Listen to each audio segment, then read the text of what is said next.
Hello to everyone. I welcome you all on Abhipedia regulatory body platform powered by Abhimanyu IAS. आज के इस session के अंदर हम लोग एक बहुत ही इंपॉर्टेंट एस्पेक्ट की बात करेंगे, वो है उन स्टूडेंट्स के लिए जिन्होंने अपना EPF और रिटन क्वालिफाई किया है. Now they will be appearing for the UPSC interview, but उसके बीच में एक बहुत ही वाइटल स्टेप आता है, that is filling your DAF, detailed application form.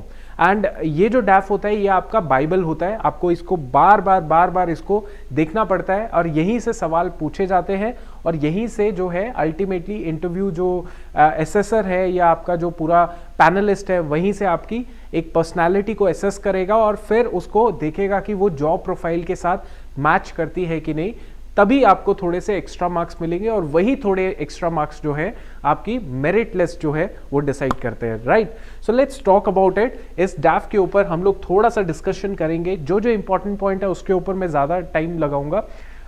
सबसे पहली चीज़ तो ये है कि congratulation to all of you, क्योंकि यहाँ तक पहुँचना भी बहुत बड़ी बात होती है, बट मज़ा अभी तक नहीं आया है. अभी मज़ा तब आएगा जब मेरिट लिस्ट में नाम आएगा. Understand? So this is my सबसे ज़्यादा मेरी जो सेइंग होती है दैट इज कि अल्टीमेट मज़ा is to see your name in the merit list. Right, चलो इस डैफ के अंदर क्या है, इस डैफ के अंदर रोल नंबर है, यहाँ पे अलग अलग सेक्शंस हैं, पर्सनल प्रोफाइल आपको है, एड्रेस है, एड्रेस को कंप्लीट करने के बाद एजुकेशन आएगा, एक्सपीरियंस आएगा, डिजायरेबल क्वालिफिकेशन आएगा, एज रिलैक्सेशन आएगा, अल्टीमेटली आपको प्रीव्यू का ऑप्शन आएगा कि आप चेक कर लीजिए आपने कोई चीज़ ऐसी तो नहीं है जो मिस्टेक कर दी है.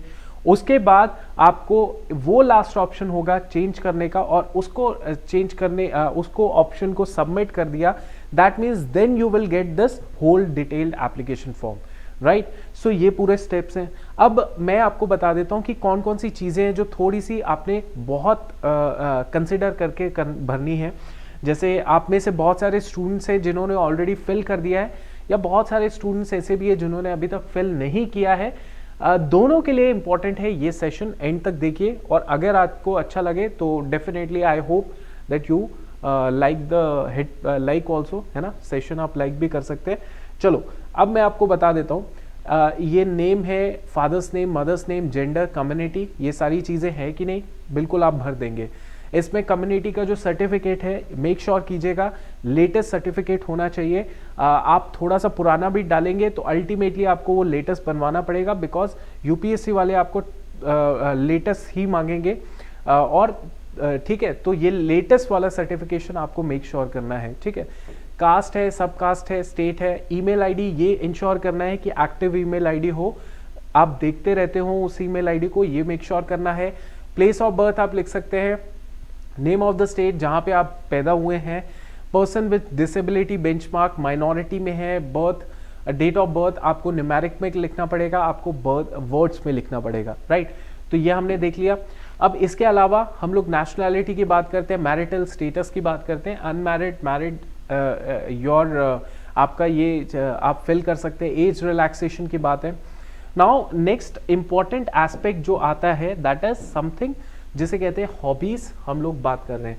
अब मैं आपको एक चीज़ बताता हूँ, जैसे सिविल सर्विसेज का डैफ होता है या जो भी रेगुलर एग्जाम्स होते हैं UPSC के, चाहे सिविल सर्विसेज है चाहे वो CAPF असिस्टेंट कमांडेंट है, वहाँ पे जो डैफ होता है वो काफ़ी डिफरेंट होता है इस डैफ से, क्योंकि वहाँ पे आपको बहुत अलग अलग चीज़ों से पूछा जाता है. जैसे आपने कौन कौन से प्राइजेस, स्कॉलरशिप, अवार्ड्स जीते हैं, आपने आपके इंटरेस्ट क्या है, आपकी हॉबीज़ क्या हैं, तो अलग अलग कॉलम्स बने हैं.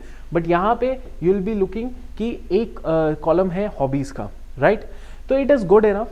यहाँ पे आप अंडरस्टैंड कीजिए, आपने ये मेरा पर्सनल सजेशन है, एक सिंपल सा स्टेटमेंट मैं दे दूंगा, आप उससे समझ जाइएगा. अगर आपको लगेगा तो आप उसको कंसिडर भी कर सकते हैं.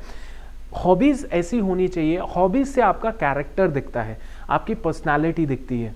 अब वो पर्सनैलिटी आपको शो करनी ही पड़ेगी in order to make sure कि आप अच्छे मार्क्स लाएं.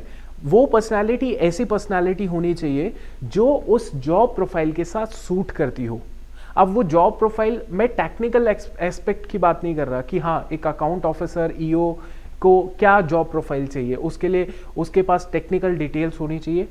डेफिनेटली यस, वो तो मैटर है कि आपके पास अकाउंट्स की नॉलेज होनी चाहिए, आपको पास जो भी सब्जेक्ट आपने पढ़े हैं उसके अंदर उसकी नॉलेज होनी चाहिए. लेकिन इसके अलावा एक सबसे ज़्यादा एक इम्पॉर्टेंट पॉइंट होता है आपका एक एडमिनिस्ट्रेटिव जॉब में जब आप जाते हैं तो उसमें आपके पास एक क्रिटिकल थिंकिंग होनी चाहिए, आपके पास एक एंथुजियाज्म होना चाहिए, डिटर्मिनेशन होनी चाहिए, एक फिजिकल और मेंटल हेल्थ अच्छी होनी चाहिए। ये सारी चीज़ें जो है, ये सारी चीज़ें आपकी इस हॉबी सेक्शन में दिखनी चाहिए कि नहीं दिखनी चाहिए? बिल्कुल दिखनी चाहिए।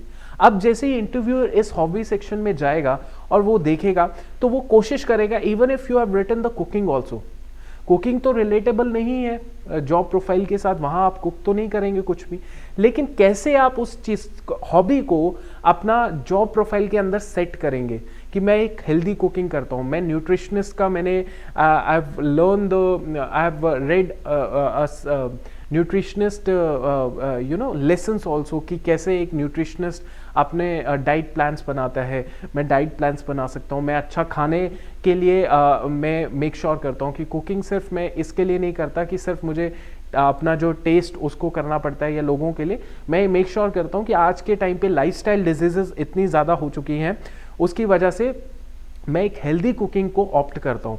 तो वो हेल्दी कुकिंग वाला ऑप्शन जो है मुझे लाइफ टाइम हेल्दी रखेगा, साथ ही साथ मेरी फैमिली को रखेगा, मैं अपने सराउंडिंग में जो मेरे सबॉर्डिनेट्स होंगे या मेरे सीनियर्स होंगे उनको भी मैं ये डिलीवर करने की कोशिश करूंगा। अब किस तरीके से भी अपनी जो हॉबी होगी ना उसको जस्टिफाई कर पाओगे, उसको रिलेट कर पाओगे, उसको जॉब प्रोफाइल के साथ एसोसिएट कर पाओगे in a very positive manner. This is what the ultimate objective right of yours. अगर एक एक्स्ट्रा एज लेनी है, एक्स्ट्रा मार्क्स लेने हैं, right, they are not seeking कि हाँ नॉलेज सीख कोशिश कर रहे हैं, इंफॉर्मेशन निकालने की कोशिश कर रहे हैं। आप कुकिंग करते कौन सी डिश बनाते हो ये चेक करते हैं कि आप करते हो कि नहीं करते, और क्या वो चीज़ करने से आपको आगे की जॉब प्रोफाइल में हेल्प मिलेगी। This is very important. और जब मिलेगी तो डेफिनेटली वो लोग चेक करेंगे इस लड़के में कुछ एक्स्ट्रा है, because he is doing something जो एक अच्छा भी है, और आगे जाके ये अगर जाएगा उस प्रोफाइल के अंदर तो बहुत सूट करेगा, सेट बैठेगा। अंडरस्टैंड? तो चलो इसके ऊपर मैंने बात करी। इसके अलावा मैं आपसे डिस्कस करूंगा। Okay, so I hope you got this point. इसके अलावा हम लोग बात करते हैं permanent address, mailing address. Most importantly आप सेम ही भरिए, जो आपका होम टाउन है वहीं का भरिए। अगर आप जॉब की वजह से आपकी बहुत ही स्टेबल जॉब है तो वहाँ पे आपको चेंज नहीं करने पड़ रहा, तो फिर आप मेलिंग एड्रेस डिफरेंट कर सकते हैं। पुलिस वेरिफिकेशन के टाइम पे मल्टीपल एड्रेस होते हैं तो शायद दिक्कत आती है, जो मैंने देखा था, बट कोई बात नहीं। अगर आप जिस हिसाब से लग रहा है, it is not a very big point जो इंटरव्यू में पूछा जाएगा, nothing like that. Okay, next is educational qualification. यहाँ पे एक पॉइंट है जो मुझे लगता है वैलिड है, दैट इज जब भी आप ग्रेजुएशन या पोस्ट ग्रेजुएशन का कुछ भी लिखते हैं और यहाँ पे लिखा होता है subject, right, specialisation, mandatory subjects, तो यहाँ पे अगर मान लीजिए किसी ने मैकेनिकल इंजीनियरिंग किया है, किसी ने एग्रीकल्चरल इंजीनियरिंग किया है, या एग्रीकल्चरल एजुकेशन किया है, या बीएससी किया है, तो what best you can do is, यहाँ पे किसी ने कॉमर्स किया है तो यहाँ पे आप कॉमर्स सब्जेक्ट्स लिख सकते हो, मैकेनिकल इंजीनियरिंग सब्जेक्ट्स लिख सकते हो। You don't need to elaborate कि हाँ ये सब्जेक्ट है वो सब्जेक्ट है, क्योंकि सब्जेक्ट्स तो बहुत सारे होते हैं। 3 साल में, 4 साल में, 5 साल में बहुत सारे स्टूडेंट बहुत सारे सब्जेक्ट्स पढ़ता है अलग अलग, तो वो सारे सब्जेक्ट्स तो आ नहीं सकते। तो आपका भी पॉइंट यहाँ पे ये होगा कि you can write it down very specific, वो स्ट्रीम वाले कि हाँ मैकेनिकल इंजीनियरिंग सब्जेक्ट्स, ठीक है। तो वो एसेसर इंटरव्यूअर जो है उसको खुद पता चल जाएगा कि हाँ मैकेनिकल इंजीनियरिंग में ये चीज़ें होती है वो चीज़ें होती है, तो वो खुद ही सवाल बना सकता है, ठीक है। अगर आप बहुत इलैबोरेटेड रखेंगे तो उस सिचुएशन में इंटरव्यूअर के पास एक एक्स्ट्रा पॉइंट हो जाएगा, वो देखने के लिए वो सब्जेक्ट पढ़ लेगा, उसमें उसको कुछ याद आ जाएगा, वो आपसे सवाल पूछ लेगा, राइट। तो ये पॉइंट होता है जो आपने थोड़ा सा ध्यान रखना है। इसके अलावा हाँ, next is very important experience. अब देखो 2 तरीके के स्टूडेंट्स होंगे। मेरा मानना है अगर आपको वो चीज़ सही लगती होगी तो आप कंसिडर कर सकते हैं। 2 स्टूडेंट्स होंगे। मेरे को ये लगता है कि जो भी स्टूडेंट यूपीएससी के जो पैनलिस्ट होते हैं, जब भी वो स्टूडेंट को असेस करते हैं और वो स्टूडेंट उनको मिलता है जो कि सिर्फ पोजेसिव होके तैयारी नहीं कर रहा, वो अपना बैकअप ऑप्शन भी लेके चल रहा है, तो वो स्टूडेंट एक पॉजिटिव एनर्जी जो है वो रिफ्लेक्ट करता है। एसएसएस का ये सिस्टम रहता है।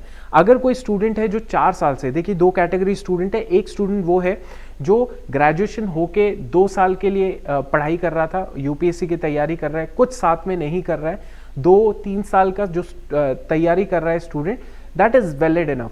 लेकिन कोई स्टूडेंट है जो 5 साल 6 साल 7 साल से सिर्फ यूपीएससी की तैयारी कर रहा है, सिर्फ और कुछ नहीं कर रहा है, तो उस सिचुएशन में वो आपके लिए नेगेटिव एस्पेक्ट हो सकता है। वहां पे आप क्या कर सकते हो, वहां पे आप ये कर सकते हो कि आप अपना एक्सपीरियंस लिख सकते हो। एक्सपीरियंस कैसे, वो गलत भी नहीं है, आप लेक्चर बेसिस पे कहीं ना कहीं तो पढ़ा ही रहे होंगे, है ना, कि आपने लेक्चर बेसिस पे पढ़ाना शुरू कर दिया, या आप अपना ब्रेड एंड बटर जो है अपने थ्रू ही कमा रहे हो, किसी पेरेंट्स के ऊपर डिपेंडेंट नहीं हो। तो ये चीज़ जो है आप मेक श्योर कीजिएगा कि आपने, अगर आप इस कैटेगरी में आते हैं जहाँ पे आपने 2-3 साल ही हुए हैं यूपीएससी की प्रिपरेशन करते हुए, ठीक है, 2-3 साल ही हुए हैं यूपीएससी की प्रिपरेशन करते हुए, तो आपको you don't need to write it down if you are not working anywhere. But if you are working, if you are preparing for UPSC from last 4 to 5 years 6 years और साथ में कुछ भी नहीं चल रहा है, उस सिचुएशन में आपके लिए दिक्कत हो सकती है। तो मेक श्योर कीजिए यहाँ पे कोई भी टीचिंग जॉब, कुछ भी रेलेवेंट जिससे आपकी प्रिपरेशन भी चल रही है और वो जॉब भी चल रही है जिससे आप अर्न भी कर रहे हो और जिससे आपका शो भी हो रहा है that you are a independent person. आप इतने भी पोजेसिव नहीं हो या इतने भी ब्लैंक नहीं हो कि आगे सिर्फ यूपीएससी के अलावा कुछ और ऑप्शन ही नहीं है, राइट। तो इतना थोड़ा सा ध्यान दीजिएगा, ठीक है। और एक चीज़ और भी है, जैसे फॉर एग्जांपल आप गवर्नमेंट एम्प्लॉय है तब तो कोई दिक्कत ही नहीं है, राइट, आपके पास सब कुछ वैलिड होने चाहिए। अगर आप मान लीजिए कोई प्राइवेट में भी कर रहे हैं तो ऐसा कुछ नहीं होता। आप प्राइवेट में कर रहे हैं तो वो बहुत बाद में ज़रूरत पड़ती है वो स्लिप्स की and everything that is required, वो it is not actually that much required, कोई दिक्कत नहीं है। इसके अलावा टोटल एक्सपीरियंस जो भी आपका है वो आप लिख सकते हैं। इसके अलावा now this is guilty of conduct, misconduct, कोई भी ऐसी चीज़ मत लिखिए जो बढ़ा चढ़ा के बता रहे हैं। वो चीज़ कीजिए जो आप में क्षमता है करने की आगे आने वाले टाइम पे, वो चीज़ बताइए जिससे आपने पहले भी किया बट इतना कंसिस्टेंटली नहीं किया, बट आप उसको शुरू कर सकते हैं एंड आप उसको जस्टिफाई भी कर सकते हैं। यहाँ पे मेक श्योर कीजिएगा कि यहाँ पे वो चीज़ें लिखनी है जो जस्टिफाई कर पाओ पॉजिटिव एनर्जी के साथ। आप हॉबी के अंदर अगर ये लिखते हैं कि मैं 5 किलोमीटर रन कर रहा हूँ और आप नहीं कर रहे हो, तो उससे एसएसएस को क्या पता चलेगा, एसएसएस आराम से देख पाएंगे कि ये लड़का जो है ही इज अ पर्सन जो फिजिकली फिट ही नहीं है ना। तो ये 5 किलोमीटर भाग रहा है, फिजिकली फिट नहीं है, कॉन्ट्राडिक्शन आ गया। तो आप ये समझ के चलिए वो कॉन्ट्राडिक्शन आपके फेवर में नहीं बल्कि अगेंस्ट में हो जाएगा। तो अगर मान लीजिए आपने लिख लिया कि 5 किलोमीटर मैं रनिंग कर रहा हूं, तो आप start doing it every day start doing it. जब आप वो चीज़ करना शुरू कर दोगे, at the end of the day आप कंसिस्टेंटली उसको कर रहे हो, तो आपका बॉडी लैंग्वेज, आपका फेशियल एक्सप्रेशन, आपकी जो कम्युनिकेशन स्किल है, आपकी आंखों से आई टू आई कांटेक्ट जो होता है वो बहुत ही अच्छे लेवल का होगा and this is called what we call confidence. तो कॉन्फिडेंस जो है वो बाहर से नहीं अंदर से आएगा when you keep on doing these things, right. चलो, तो ये आप याद रखिए कि कुछ भी गलत या सही नहीं होता, it is just to justify yourself, ऐसा होता है, ये पॉइंट है, राइट। तो आप इतना ध्यान दीजिए,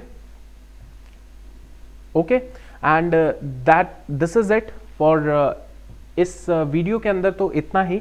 अगर आपको और सेक्शंस चाहिए डैप से रिलेटेड, इंटरव्यू के रिलेटेड, आप कमेंट कर सकते हैं। इसी कमेंट की वजह से we'll get a very better clarity that what kind of a content that you need, ठीक है। इससे हम लोग फिर we'll be making more videos in that, right. So एक तो ये पॉइंट है। अब दूसरा पॉइंट ये है कि अभिपीडिया रेगुलेटरी बॉडी ने इनिशिएटिव लिया है to provide you free mock interview session, free mock interview session, ठीक है।